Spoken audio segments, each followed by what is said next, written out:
graciously welcomed anywhere, and I've never received such a level of hospitality and graciousness. Now, this has caused a problem for me back home, because I immediately called my wife and my staff, and I let them know from now on, anytime I enter a room, I expect to be greeted by beautiful flowers. It did not go over so well with the wife.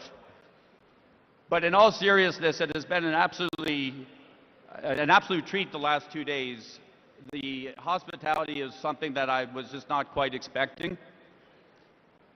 And in addition to the hospitality, the other thing that has just candidly blown me away is the growth that I've seen and experienced just in the last 2 days here.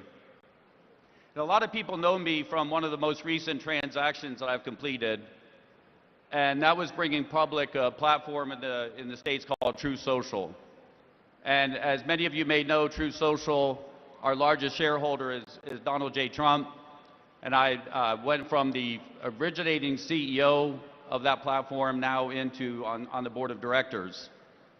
And you may or may not know this, but when we decided to bring that company public, we came under attack from anyone that could find out who we were.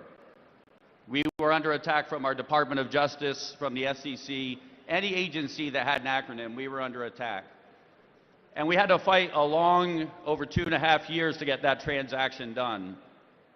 And now when somebody asks me, why did you do that? Why did you go through that fight? It wasn't about the money. I was a single father for around 20 years of two children, two beautiful daughters that are now grown. And it's hard to go back in time in your memory, but about 2.5 years ago, there were a lot of systems that were under attack by big tech and by government. And we were very close to a point when it was hard to find a platform that you could speak freely on. And I could not imagine leaving behind a place where my children could not have a platform that they could say what they wanted to say when they wanted to say. Because I believe that freedom of expression is one of the most fundamental rights for any human being. And without the ability to speak our minds and to speak, it leaves us with very few options to resort to. And so now that we've moved on from that investment and we're looking forward to our next stage of investing, we look at what are we looking to invest in and why are we looking to invest? And there's always, in my mind, 3 reasons that you would invest in a certain area or a certain platform. And while most people may say the number one most obvious answer is money, is investment returns, yes, that is one of them. That's why we all invest, but that's not the only one and it's not the most important one, not for me. Any place that I'm going to spend my time and deploy capital of investors that entrust their capital to us, it's got to be in something that is meaningful, not just to me, but to the world. That can make a difference in the world, and not just a short-term difference, but a long-term difference. So that's number one, or number two, I guess. And then number 3, and I think this holds true for all capital around the world, capital will flow like water to the easiest place it can find to flow to. So when you're looking to make an investment, you look for a place where you know your investment will be received and well received and welcomed. And what I've seen here in the last 2 days, after my good friend has been asking me to come here to visit for many months, and I had delayed and delayed, and now so grateful that I finally came, is that the Honorable Chief Minister has made it absolutely clear that our capital will be welcome here, and that he is open for business, and that this is a place that is on the rise.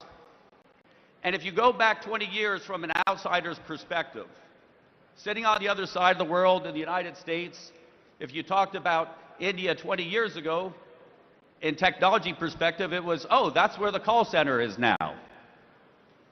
And then as you move forward in time, you start to look at who's developing the technology and who's working in the major technology companies around the world, you can't help but notice, wait a minute, a lot of this talent is coming out of India.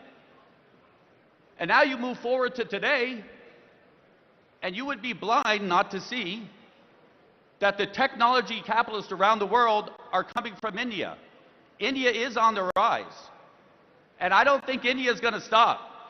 I think India will continue to be on the rise and will lead the world in technology. And I think it's important that we find ways to invest together and to work together. And so I am very excited to have been presented the opportunity to come here. We have seen technologies here that I'm very excited to invest in. And I would like the Honorable Chief Minister to know that over the next 10 years, it is my intention to deploy through our organizations up to 1 lakh crores into the future city and into the areas of development here. And I'm very, very grateful for that opportunity. And I'm going to keep it short because I'm sure at this point everybody at some point wants to go on break or take a lunch. And so I always try to keep everything short. But I just want to close by saying thank you so much. I'm so honored to be here. I'm so honorable for the hospitality. And I'm so humbled and grateful to share the stage with an absolute esteemed group of people. So thank you so much for having me. Thank you.